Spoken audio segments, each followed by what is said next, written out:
ospital, ang daming plano. Hindi na lang inalam kung sino yung may-ari ng pera. So tama talaga si Pastor sa sagot po, Pastor. Hanapin yung may-ari. Ayan nangyari nung nakita yung pera. Isang maleta, ginamit na sa pangsariling gusto. Ngunit, kaya ko po na iyan sa inyo, nais ko po kunin yung inyong atensyon. At nakikita ko po at kayo ay nakikinig na sa akin. Maraming salamat po sa pagbibigay ng panahon.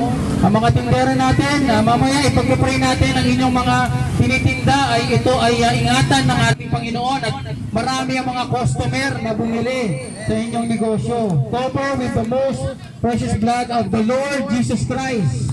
Sapagkat walang ibang nagbibigay ng pagpapala kundi ang ating Diyos Ama na nasa langit. Sabi nga ng Panginoon, kung ikaw ay hihiling sa kanyang pangalan ay iyong matatanggap. Kaya tayo po mananalangin mamaya at nais ko po kayong sabihan kung saan kayo po ay makinig sapagkat napaka-importante po ng mensahe kung saan ito ibibigay namin sa inyo ng libre, walang bayad.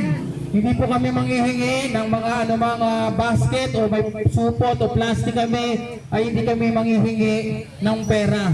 Ito po ay libre. Libre po ang salita ng Diyos. Kaya ito po, nais ko pong bigyan ng pagkakataon ang ating Pastor Richard, ang ating kuya, Pastor. Amen. Palakpakan po natin ang Panginoon. Amen po mga kapatid. Magandang umaga po. Ulitin po namin. Pasensya na po sa ingay na aming gagawin. Kami po ay nandito para magbahagi po ng pag-ibig ng Panginoon. Mag-aano lang po ako. Mag-share ako ng testimony kung paano po nabago ang buhay ko. Simula po nang sinuko ko yung buhay ko sa Panginoon. Actually po, nung panahon ng pandemic, dito po ako natira sa may Sanana banda, sa may Victory Heights.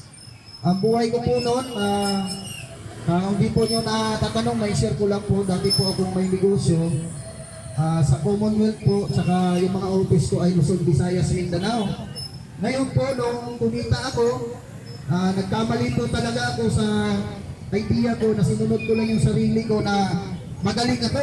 Marami akong nagawang magandang sistema at paraan para kumita ng pera. So, ang ginawa ko po, nung bago yung negosyo ko, nagkaroon ako ng maraming office dito meron ako sa Welcome City Center Mall, sa Anona, sa Davao City. And yun, lumago nga, kumita ako.